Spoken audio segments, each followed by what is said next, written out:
You shouldn't be out here alone, sir. Not dressed like that in South Bronx at 3 a.m. The man didn't respond. He stood hunched near the curb, rain pelting down on his thousand coat, his shoes sinking slightly into a puddle at the edge of the cracked sidewalk. Then, without warning, his legs gave out. He collapsed forward, face first into the cold, wet asphalt. For a few seconds, no one moved. Across the street, two men in hooded jackets leaned against the wall of a shuttered liquor store. One of them nudged the other, gesturing toward the fallen man. Their interest was obvious and not friendly. They started to cross the street.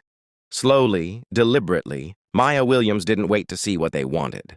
She darted into the rain without thinking, splashing through the gutter as she rushed toward the man. "Sir, hey," she called, kneeling beside him. Up close, she could see that he was older, probably in his 50s, well-groomed, and clearly not from the neighborhood. A luxury watch clung to his wrist. His wallet had fallen nearby. "Open!" She looked up again. The two men were closing in, now just a dozen steps away. "Nope, not tonight," Maya muttered. With surprising strength, she hooked her arms under his and hoisted him up, dragging him toward the sidest staff entrance of the Velvet Lantern Inn. The man groaned incoherently, but his legs moved just enough to keep from dragging. They slipped inside just as the two strangers reached the sidewalk. Maya didn't look back. Inside the inn, the hallway lights buzzed overhead, casting tired yellow glows on the tile floor. Maya eased the man onto a bench by the laundry room. His head lolled to one side, soaked hair clinging to his forehead. His breath was heavy with whiskey. She rifled through his wallet to find some identification, trying not to feel guilty. One of the business cards inside was gold-trimmed. "Harvey Whitmore," she blinked. "Wait, that Harvey Whitmore?" "Anthony!" she called to the front desk clerk. "Can you verify this ID?" Anthony returned with wide eyes. "Holy hell," he whispered. "That's him. That's really him." Maya didn't waste time. She grabbed her phone and ordered a cab. "I'm not letting him crash here. And I'm definitely not letting some scammy Uber driver swipe his cards while he's passed out." 15 minutes later, the cab pulled up. Maya pulled a 50 from her own wallet, folded it tight, and stuffed it into the driver's hand before the man could say a word. "Don't charge him. Just get him home. He's out of it." The cabbie raised an eyebrow but nodded. She turned to help Harvey into the back seat. His body leaned against her with the weight of someone who'd let go of the wheel. As she fastened the belt across him, he mumbled something. "You good people," he slurred. "Don't forget, you're the kind that matters." She didn't answer. She just closed the door gently. The cab pulled away into the mist, its taillights glowing red in the fog. Inside, Maya stood still for a moment, letting the air settle. Her shoes were soaked. Her hoodie clung to her shoulders, and the clock inside the front desk now read 3:52 a.m., just another night at the Velvet Lantern. Except somehow it didn't feel like it.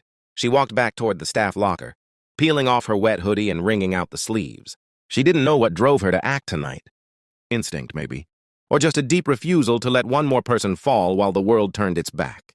Outside, the storm began to break, and far above the buildings of South Bronx, the first light of morning cracked the sky open, quiet, steady, and irreversible. The following Thursday, just before the lunch rush, Maya was folding cocktail napkins at the end of the bar when the bell above the entrance gave a sharp chime. She didn't look up. Probably Mr. Travers, the regular who always asked for extra lemon in his iced tea, but never tipped more than a nickel. "Excuse me," a smooth voice said, low and polished. She glanced up, already forming a polite smile, and froze.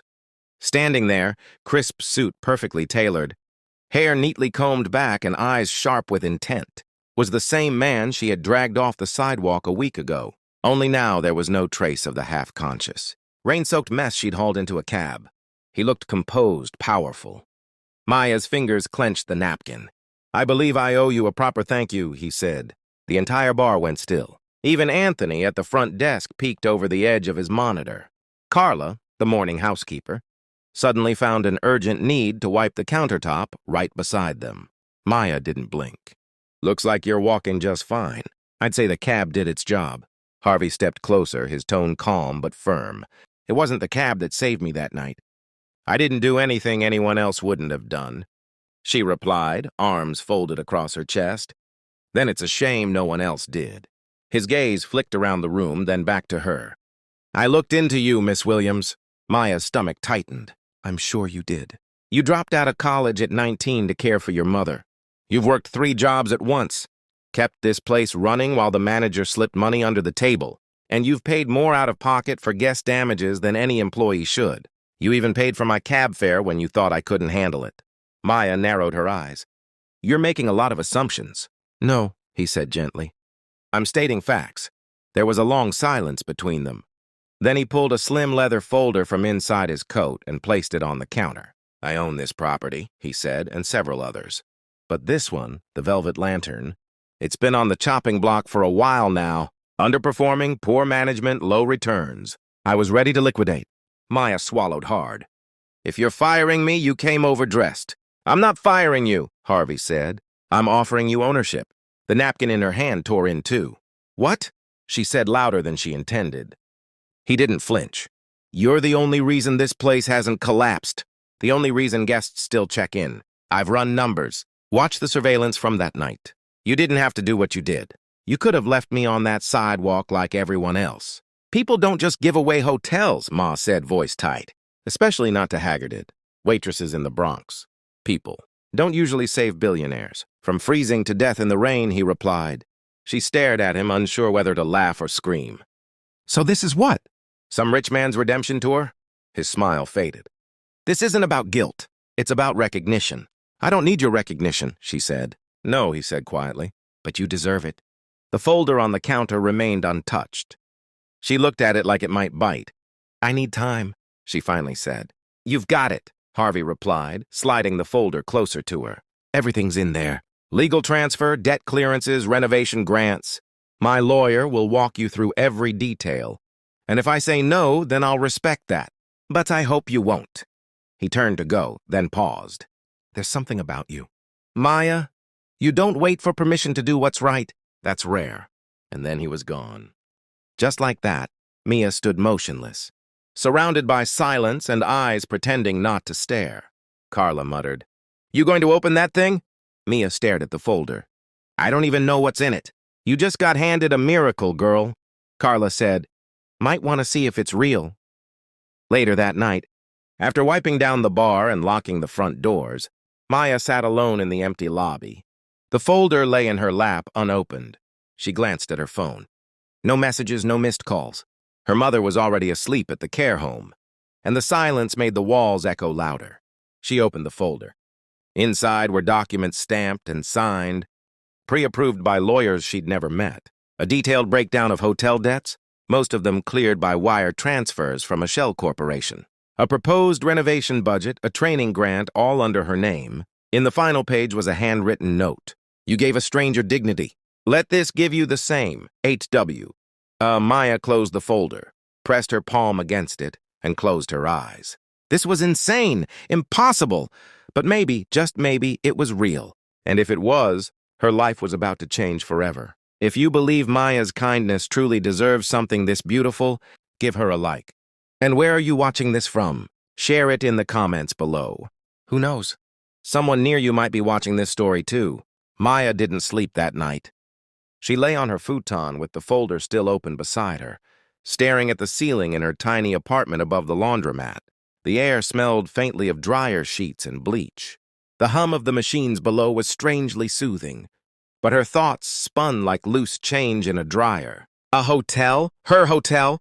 No, it couldn't be real. Not without strings. No one gave away power like that without wanting something in return. And yet the paperwork sat right there, thick and dry and undeniably legal. Every page notarized, every line clear. Harvey Whitmore hadn't just made a promise. He'd already set the pieces in motion. She picked up her phone and called the care home. Her mother's voice crackled over the line, soft and raspy. Maya, baby, it's 2:00 in the morning. I know, Maya whispered. But what if something big just happened? What if something impossible? Her mother chuckled, a fragile sound laced with years of fatigue. Did you finally win the lottery? Worse, Maya said, tears in her throat. I think someone gave me a hotel. There was a long pause. Then, well, damn. The next morning, Maya walked back into the Velvet Lantern, not as a waitress, but as its potential owner. The air felt heavier. Even the old chandelier above the lobby seemed to swing with more judgment than usual. Anthony raised an eyebrow when she stepped behind the front desk. You opened that folder yet? Yeah, he gave a low whistle. So what now? Maya didn't answer. Instead, she opened the office door behind the lobby, a place she'd only glimpsed when Carl, the former manager, would emerge in a cloud of cigar smoke, barking about linens or liquor shipments. The room was musty, stacked with old invoices, broken chairs, and a calendar from 2014 still pinned to the wall. She took a slow breath and stepped inside. For the rest of the day, Maya disappeared into that room.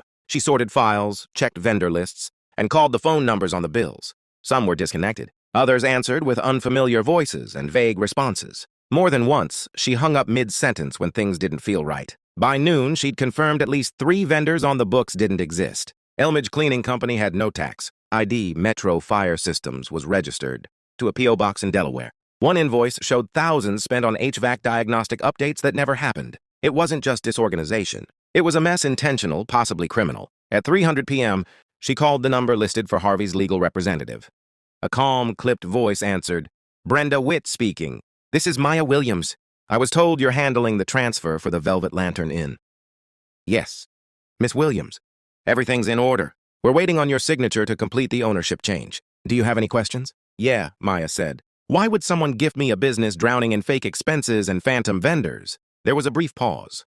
"Mr. Whitmore believes in second chances. He also believes in your capacity to fix what others broke." Ma's voice dropped. "I'm not here to clean up a mess that rich men made while looking the other way." "Then don't," Brenda said calmly. "Make it yours. Burn what you need. Rebuild." That night, Maya stayed late. She pulled the broken blinds in the office, poured herself a cup of coffee from the front desk, and laid out every invoice on the floor.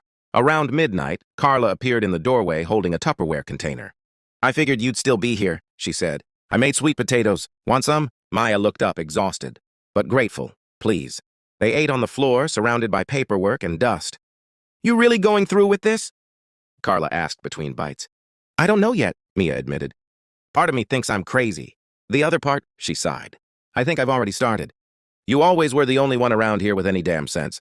Mia smiled faintly. Carl sure didn't like hearing it. Carla rolled her eyes. Carl didn't like anyone questioning his cigar budget or his cash drawer shortages. "You take this place over, Maya, and people will back you. The right people anyway, huh?" Maya looked around the office, this neglected. Hidden room that had once been the heartbeat of the hotel. Now it throbbed with a different kind of energy, possibility. The next morning, she returned with fresh clothes, a notebook, and a list. She started by meeting with every staff member individually. She asked questions. She listened. Some, like Carla and Anthony, were supportive. Others, like Miguel in maintenance, scoffed at the idea of the waitress playing boss. But Maya didn't flinch. On Friday, she posted a notice on the bulletin board. Effective immediately, the Velvet Lantern Inn is under new ownership. We rebuild from the inside out. If you're in, I'll see you Monday at 9 a.m. If not, I wish you well. Maya Williams.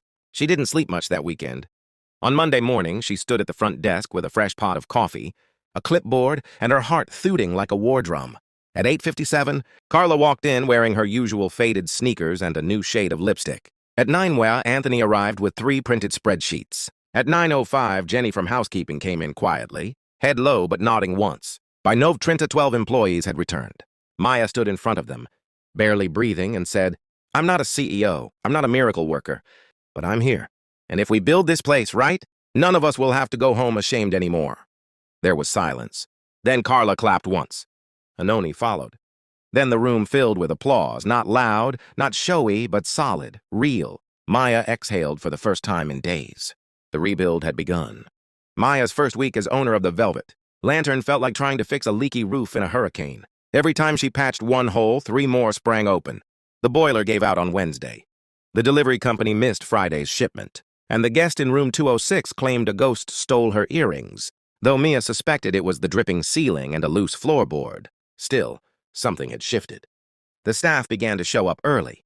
Jenny, who once ducked out 15 minutes before her shift ended, was now staying after hours to reorganize the supply closets. Even Miguel had grudgingly fixed the hot water pipe without being asked twice. There was movement, a pulse, a heartbeat. But underneath the small victories, something darker brewed.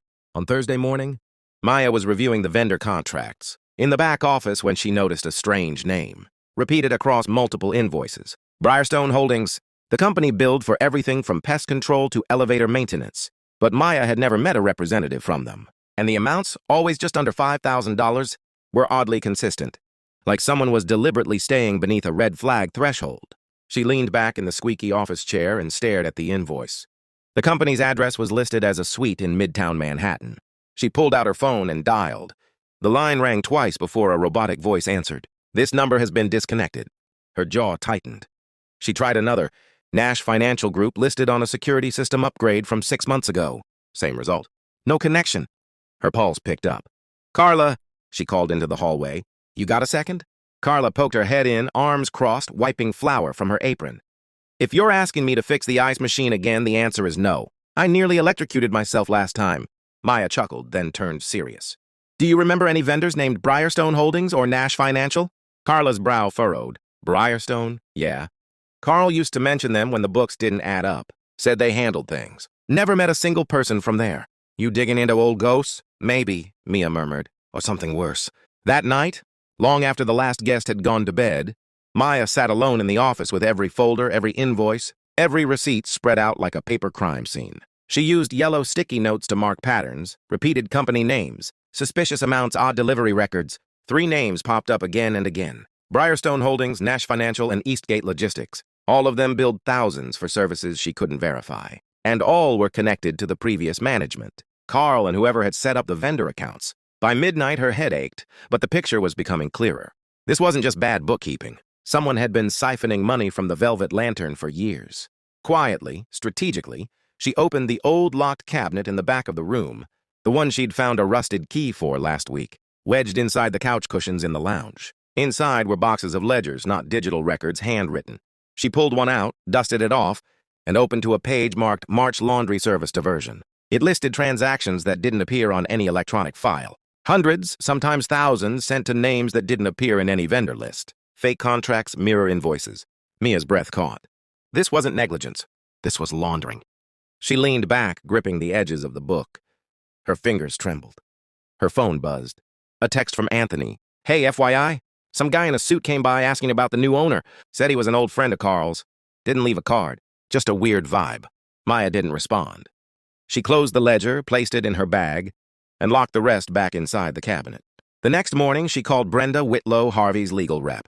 Miss Whitlow, Maya began, voice steady but low. Did you or Mr. Whitmore ever look into Carl's financial activity before the transfer? There was a pause on the other end. Number he was advised to walk away clean. Mr. Whitmore didn't want to inherit baggage. Well, Maya said, he might have gifted me more than a hotel. I think someone was laundering money through this place, and they might still be trying. I'll inform Mr. Whitmore, but be careful. Mia, people who set up schemes like that don't like the lights turned on. Maya hung up and stood for a long moment in the office. Eyes closed, hand pressed flat against the file cabinet. This wasn't just her fight anymore. She had inherited a battlefield. By late afternoon, she gathered the staff in the lobby for an unscheduled meeting. The chandelier flickered above them, but no one joked about it this time. I need to tell you all something, she began. I think the Velvet Lantern was used for more than just hospitality in the past. Some of the vendors we've paid well. They don't exist, and the money went somewhere. A beat of silence. Carla's face tightened. Jenny looked away. Do you think Carl was involved? Anthony asked. I don't know yet, Maya said. But I do know this. If we keep moving forward without cleaning this out, we're building on poison. Carla spoke first. So, what do you need us to do? Maya looked around the circle. These weren't corporate experts or trained investigators. They were line cooks, clerks, cleaners, but they were hers. I need eyes, ears, stories. Anything strange, Carl said. Anyone who came by after hours, sketchy deliveries, write it down. Tell me, we piece it together. Carla nodded. You got it. Jenny raised her hand. There was a guy a few months ago called himself Mr. V Real Slick. Drove a black BMW. Came in late nights. To meet Carl. Said they were discussing expansions. I didn't trust him. My U.S. spine stiffened. Mr. V. She added it to her growing list of shadows. That night she stayed again. The office dimly lit. Her laptop open. She typed every name, every address, cross-referencing P boxes, abandoned websites, dead phone numbers, and on one ferrum bumper deep in the comments of a whistleblower article, she saw it. Briarstone is a front. Check who's behind it. The guy with the initials VK. Maya's heart thudded. She copied the thread and added it to a folder on her desktop labeled Simply Proof. She didn't know how deep this went. Not yet. But she had found the rot, and now she was going to cut it out. 2 nights later, Maya stood behind the reception desk, pretending to sort reservation cards, while her eyes stayed fixed on the glass entrance doors. The lobby was quiet, except for the buzz of the old vending machine and the occasional creak from the second floor. Carla had already gone home. Jenny was doing a final sweep of the third-floor hallway, and Anthony was in the back office running the day's numbers. But Maya was waiting. At 9:42 p.m., the doors opened. He walked in like he owned the place, tall, tailored, and too smooth to be local. His suit was a deep charcoal gray, perfectly pressed, and his cologne reached her a full 2 seconds before his voice did. Evening. he said with a smile that never reached his eyes. Maya stepped out from behind the desk. We're full tonight, he chuckled. That's a shame. I'm not here for a room. Just wanted to see what all the buzz was about. She said nothing. He stepped closer, glanced around. You've cleaned up quite a bit. I like the lighting changes. Softer, less interrogative. Do I know you? Maya asked. He leaned one hand on the desk, letting the silence stretch. Call me Vincent. Her throat tightened. The name from the whistleblower thread? VK. He reached into his coat and pulled out a sleek black business card. No phone number, just his name and a gold-embossed V. Maya didn't touch it. Vincent smiled wider. You've been busy asking questions, calling vendors that were quite happy staying invisible, digging through files most people would burn. I'm just trying to run a hotel, she said. No, he replied, eyes narrowing slightly. You're trying to play detective in a story you don't understand. Maya didn't flinch. You're right. I don't understand why someone like you would bother showing up at all unless you had something to hide. His jaw twitched just for a second. Smart girl, but smart doesn't always mean safe. The air changed. Vincent stood up straighter. Walk away, Maya. Enjoy the hotel. Repaint the walls. Serve your peach cobbler, but stop chasing shadows. You're not built for what's behind them. Mia's voice was low. You don't scare me. You should be. Then just like that, he turned and walked out. No threats, no violence, just calm menace wrapped in a designer suit. Maya stood frozen until the sound of the door chime faded into the street. She turned and walked straight into the office. Anthony looked up from the desk, surprised. Everything okay? No, she said. Call Carla. Tell her to change all the locks first thing tomorrow. Front, back, storage, everything. And I want surveillance up and running before the weekend. Was that the guy? She nodded. Vincent Kane, he was here. Anoni's eyes widened. What did he want to scare me? Later that night, Maya sat at her kitchen table with the ledger open, her laptop beside it. She scrolled through public business filings, comparing addresses, matching LLC names, tracing board member overlaps. It was exhausting work. But by 2 a.m., a pattern emerged. Vincent Kane was tied to at least 3 shell companies that had built the Velvet Lantern through a company called Westridge Strategies. He had stakes in hospitality portfolios up and down the eastern seaboard. The man was laundering millions through small-town properties that barely broke even on paper. And now Maya had interrupted his flow. She copied every file, every link, every document onto a secure USB. Then she tucked the drive inside an envelope and scrolled one word on the front. Insurance. She hid it beneath the floorboard under her bed. The next day, the retaliation began. At 8 a.m., the walk-in freezer failed. Again, Jenny opened it to find everything inside spoiled and dripping. At 9:30 a.m., the fire inspector showed up unannounced. He cited them for 3 violations, including one for a non-compliant extinguisher that had passed inspection 3 weeks earlier. At 11:15 a.m., a delivery truck backed too sharply into the loading dock, cracking the concrete and shattering 2 trash bins. The driver claimed the brakes slipped. By 2:00 p.m., Mia's hands were shaking as she filled out insurance forms. Carla sat across from her in the lobby, arms folded. This ain't random. Maya didn't look up. I know, then what do? We hold the line. That night she met with the staff, told them everything. Not the details, just enough. That man who came by, she said, he's not here to negotiate. He's here to bully. And when bullies feel you pushing back, they hit harder. We could lose the place, Miguel muttered.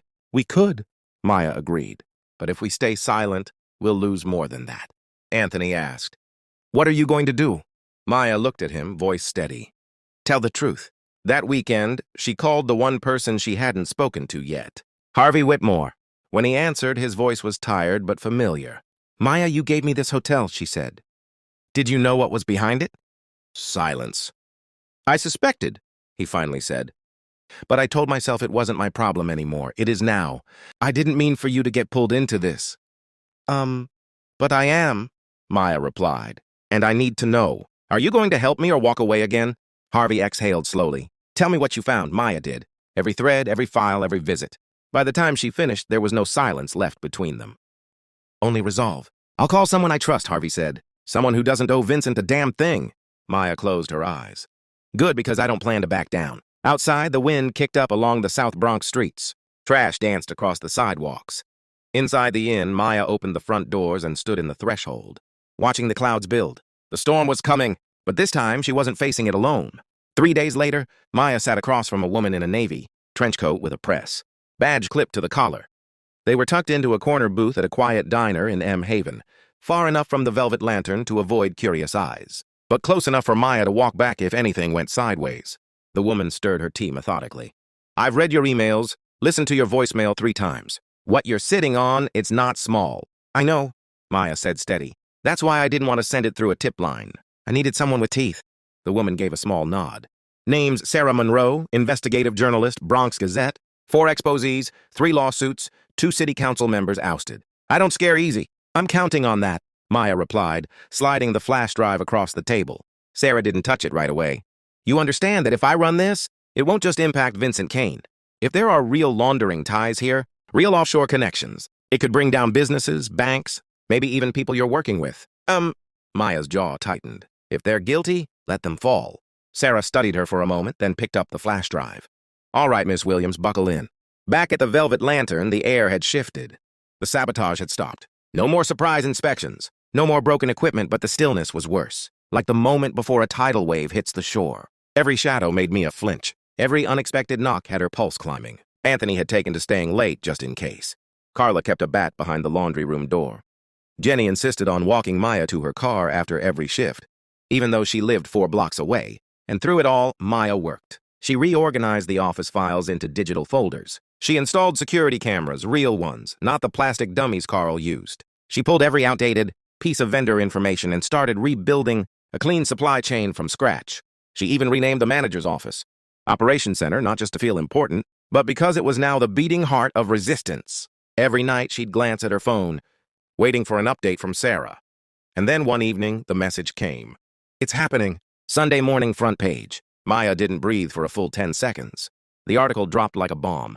Headline local. Hotel at center of multi-million-dollar laundering scheme fraud. Network tied to high-profile hospitality investor. Sarah hadn't held back. She named names. She connected dots. She published scans of invoices, charts, offshore transfers, and even a snippet of one of Carl's old handed ledgers that linked directly to a Vincent-controlled entity. The piece exploded online. By mid-morning, Maya's phone rang nonstop. News stations, blog writers, radio hosts, former guests asking if she still had the peach cobbler on the menu. And then came the cops. 2 unmarked cars pulled up just after noon. Maya stood at the front desk as 2 detectives walked in, one flashing a badge. "We'd like to speak with Miss Maya Williams." "That's me," she said, voice calm. They took her into the back office. They were polite, professional, but pointed. "What made you start looking into the vendors?" one asked. "Because none of it made sense," she said. "And because too many people assumed I wouldn't ask." They asked for her flash drives. She handed over duplicates. They asked about threats. She gave them Vincent's card. By the time they left, half the staff had gathered in the lobby, watching through the windows. Maya stepped out and faced them. "I'm not in trouble," she said, raising her voice just enough. "But the people who were using this hotel for crime, they are." The group exhaled almost in unison. That night, Maya sat in the same booth at the diner with Sarah Monroe, nursing a decaf coffee while her body buzzed with exhausted adrenaline. "You handled yourself like a pro," Sarah said. "Not bad for a hotel manager?" "Technically, I was a waitress a month ago." Sarah smiled. "Not anymore. I just wanted a safe place to work. A place where my mom could be proud to visit. I didn't sign up to blow open an interstate fraud ring." Sarah leaned back. "Nobody signs up, but when the moment finds you, you either stand up or let it pass." Maya thought about that on the walk home. The sky was clear. No sirens, no shadows, just the quiet hum of the city catching its breath. She paused in front of the Velvet Lantern and looked up at the sign. The light above it flickered once, then steadied. She unlocked the door and stepped inside. Anthony looked up from the counter. "They just aired it on Channel 7, he said. Your name, your face, everything." Jenny peeked out from the stairwell. "You looked good on television. Powerful." Maya shook her head. "I looked terrified." "Same thing," Anthony grinned. Later, after everyone had gone home, Maya wandered into the dining area and sat by the window, watching the streetlights blink in rhythm with her thoughts. She pulled out her phone and opened a new note. To-do list tomorrow. 1. Start legal process to rebrand hotel. 2. Create hiring ad for security officer. 3. Order new outdoor sign. Call mom. She added one more line, paused, then typed 5. Breathe. She set her phone down, leaned back in the chair, and finally allowed herself to exhale. She wasn't at the end, but she'd turned the corner, and the road ahead, uncertain, messy, unpaved, was finally hers. 1 week after the article broke, Maya stood at the edge of the Velvet Lantern's parking lot, watching as two contractors lowered the old hotel sign from its rusted metal hooks. The faded gold letter, once proud, now weather-worn, squealed as they were taken down. A few curious passers-by paused on the sidewalk, watching from a distance. It wasn't just a sign being replaced. It was the end of an era. The new sign sat nearby, wrapped in a white canvas sheet. Maya hadn't revealed the new name to Anonino, even Carla. She wanted the first unveiling to mean something. Inside, the hotel buzzed with energy. Foot traffic had doubled since the article. Local businesses dropped off flyers asking to partner. Strangers from across the borough booked rooms, curious to see the hotel that stood up. News crew still called daily, but Maya had stopped returning most of them. She wasn't chasing headliners. He was chasing restoration.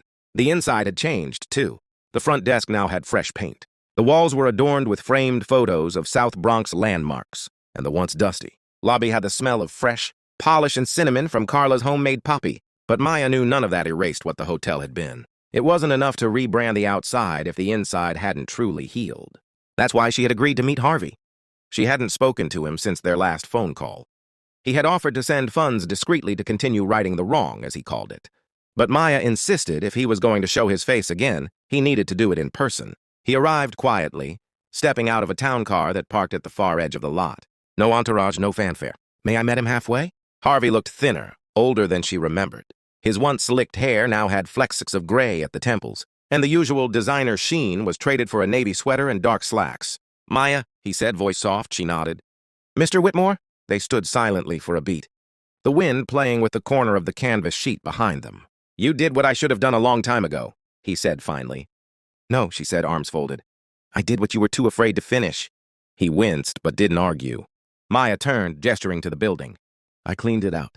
The records, the staff, the ghosts, but I didn't do it alone. I read the follow-up piece, Harvey said, Sarah's second article. You gave the hotel back to the neighborhood. No, Mia said, her voice firmer. I gave it to myself. He glanced at the workers by the sign.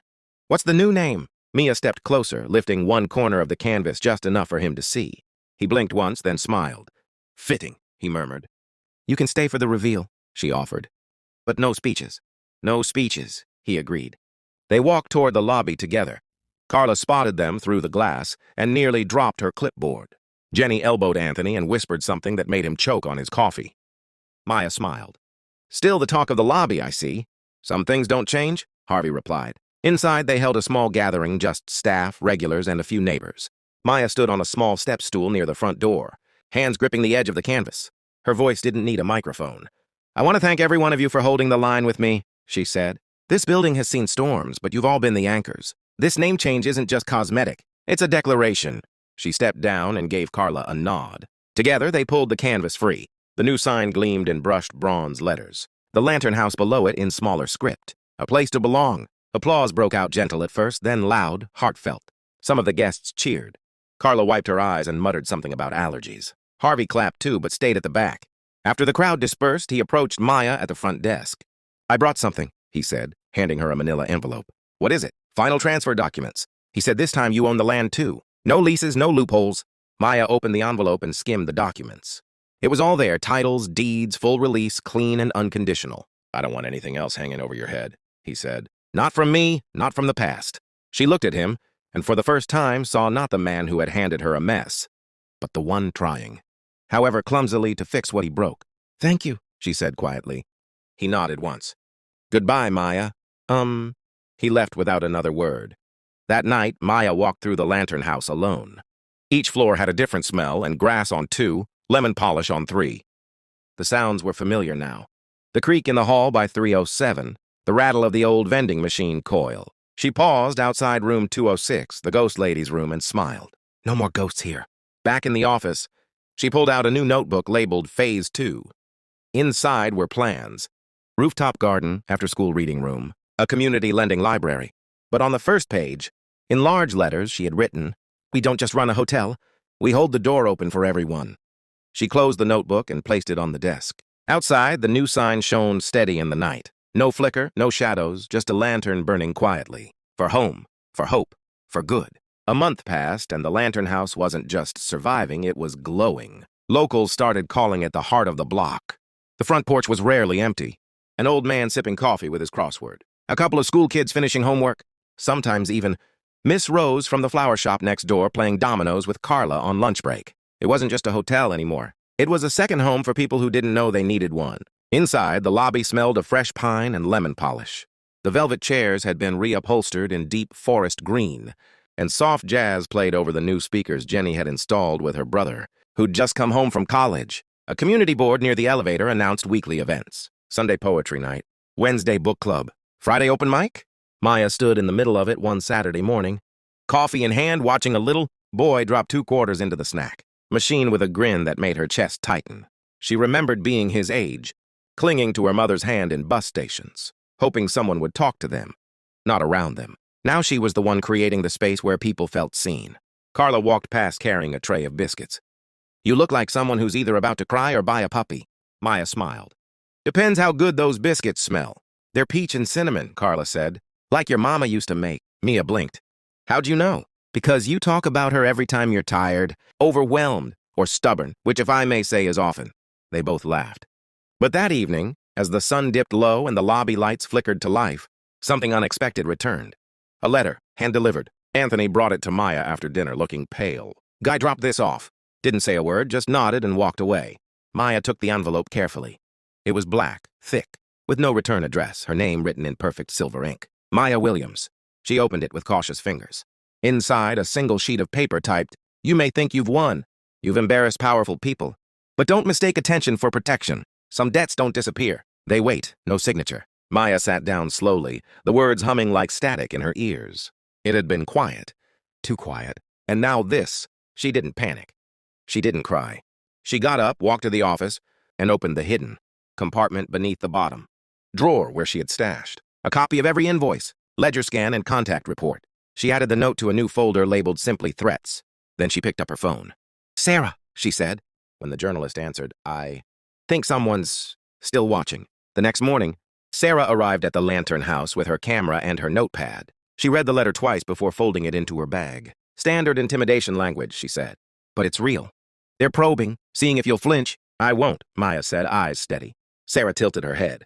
"You know you're not obligated to keep pushing, right? You exposed them. The police made arrests. You've done more than most." Maya's voice was quiet but firm. "And yet someone still thinks they can silence me." Sarah nodded, eyes sharpening. "Then we go louder." That week, Sarah published a third article. Not about the crime, but about Maya, a full spread. The woman who turned a hotel into a haven. It told the story not of corruption, but of healing. The rebirth of a forgotten place. The people who came back.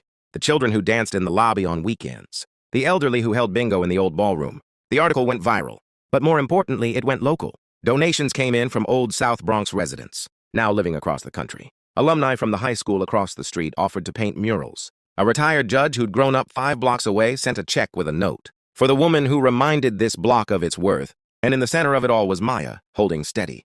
The threats stopped. Or maybe they just became less visible. But Mia didn't let her guard down. She installed security lights around the perimeter, partnered with a local community safety patrol to keep watch at night, and at Anoni's suggestion, started training in basic self-defense on weekends, not out of fear, but to feel grounded. One evening, after everyone had gone home, Maya stepped outside with a mug of chamomile tea and sat on the front steps. The air was cool, humming with late summer crickets. Across the street, the corner bodega turned off its neon sign and a mother pushed a stroller past, nodding politely. Then a car pulled up, black, windows tinted. Maya's spine straightened. But the door opened and out stepped an old woman with silver hair, elegant but warm. She moved slowly, deliberately, with a cane that tapped gently against the pavement. Maya rose. "You must be Maya," the woman said. "I am. My name is Viola Kane." Maya froze. "Kane?" "Yes." The woman said, "Vincent's mother." Silence. "I'm not here to defend him," she said. "He made choices. But I read what you did, what you uncovered. And what you built." Maya didn't speak. Viola continued. "Vincent was not born cruel, but he learned power too early. And without boundaries, I couldn't stop him. But maybe now someone like you can stop others like him." She pulled a small velvet pouch from her coat pocket. "This belonged to my late husband," she said. "He was an architect, helped build housing in this neighborhood when no one else would touch it. I believe he would have wanted this to support what you're doing." She handed Mia the pouch and turned to go. Inside was a check. 10,000. Maya didn't cry. She just stood there for a long time, staring at the quiet street, the cup in her hand still warm and the note Viola had left in the pouch. "To rebuild is harder than to destroy, but in your hands, I believe it will last." And for the first time in weeks, Maya felt not like someone who had won a war, but someone who was building peace. Maya stood at the window of room 301, one of the few rooms in the lantern house that overlooked the city skyline. It was dusk, and the lights of the Bronx shimmered like a quiet constellation. The floor beneath her feet had been re-anded and polished just last week. The curtains were new, and the scent of lemonwood lingered from Carla's natural air spray. But it wasn't the view or the furniture that brought Mia up here tonight. It was what this room had once held. Chaos, secrets, the silence of things unspoken. It was here Carl had signed contracts. Here some of the worst deals had been hidden, and now it was empty, clean, and ready for something better. Downstairs, the grand room was alive with music. Tonight was the first official community gala at the Lantern Jose. Celebration of survival, resilience, and rebirth. Local vendors had donated food. Musicians played jazz near the old fireplace, and families filled the space with laughter. Children in second-hand tuxedos and sparkly shoes chased each other between tables. Maya had insisted the event be free. "We've already paid for it," she'd said with every shift, every scar, every story. As she walked down the stairs, she heard Carla's voice boom from the lobby. "Maya, girl, if you don't come down here and claim this peach cobbler, I swear I'm eating it for you." Laughter followed, and Maya grinned. She adjusted her simple emerald green dress borrowed from Jenny's cousin and made her way into the crowd. Jenny was on stage with her guitar, singing a Nina Simone classic with the kind of soul that made the whole room hush. Anthony stood near the punch bowl, engaged in a heated conversation about Knicks basketball with two retired mailmen. Even Miguel, who had once scoffed at the very idea of Maya running a hotel, was now helping a group of teens carry in extra chairs from the storage closet. When Jenny finished, applause erupted and someone nudged Mia toward the mic. She resisted at first, shaking her head. But then Carla gave her a look, the kind that meant, "Don't argue with me unless you're prepared to lose." Maya stepped onto the makeshift stage. The crowd quieted. She looked out across a room filled with people she once thought she'd never truly know. People who months ago barely made eye contact in the elevator. Now they stood shoulder to shoulder like family. "I don't have a speech," Maya began, her voice steady. "But I do have something to say. Oposa, when I was 12, I asked my mom why people always called our neighborhood the rough part of the Bronx," she told me. "Because people don't come here expecting to see beauty, but that's their loss. I didn't understand it then, but I do now." She glanced at the lantern symbol painted above the new fireplace. Its soft glow lit up the wall behind her. "We've been underestimated, ignored, lied to, but we've never been broken. And when this place nearly got swallowed up by greed, it was your voices, your hands that pulled it back." Her eyes found Carla, then Anthony, then Jenny. "I might have signed the papers, but all of you, every single one, you built this. You made this more than a hotel. You made it a house with light." The room stood still for a breath. Then applause rose, not wild or showy, but sincere. People clapped like they meant it, like it wasn't for a show but a thank you. And in that moment, Maya didn't feel like the girl who had dragged a drunk billionaire off the sidewalk or the woman who'd stared down threats and intimidation. She felt like someone who had finally come home. Later that night, after the crowd had gone, Mia sat on the front steps with Carla, both sipping the last of the apple cider from plastic cups. "You did good," Carla said, bumping her shoulder lightly. "We did," Mia replied. The street was quiet now. A few fairy lights still blinked along the awning. The hotel behind them hummed with residual warmth, the scent of food, the sound of mops, the sigh of old walls settling in. "I've been thinking," Maya said, "about setting up a scholarship fund for kids in the neighborhood. Call it the Lantern Legacy. Help them go to school, study hospitality, or anything, really." Carla smiled. "You're not stopping, are you?" Maya shook her head. "Not until this place is more than a comeback story. I want it to be a blueprint." Carla raised her cup to blueprints. Then Maya clinked hers against it to building the future. A breeze stirred the banner above the door, and Maya looked up to see the words glowing faintly under the street lamp. "The Lantern House, a place to belong." A car passed slowly down the block, the driver nodding politely. From an apartment window across the street, a child waved. Maya waved back. She didn't know what tomorrow would bring. Maybe more challenges, maybe more letters. But she knew one thing for certain. Whatever came, she was ready. Because the Lantern House wasn't just hers anymore. It belonged to everyone who believed in starting over. And it would keep burning quietly, fiercely, unshakably. A light for the weary, a promise in the dark, a legacy written one day, one name, one choice at a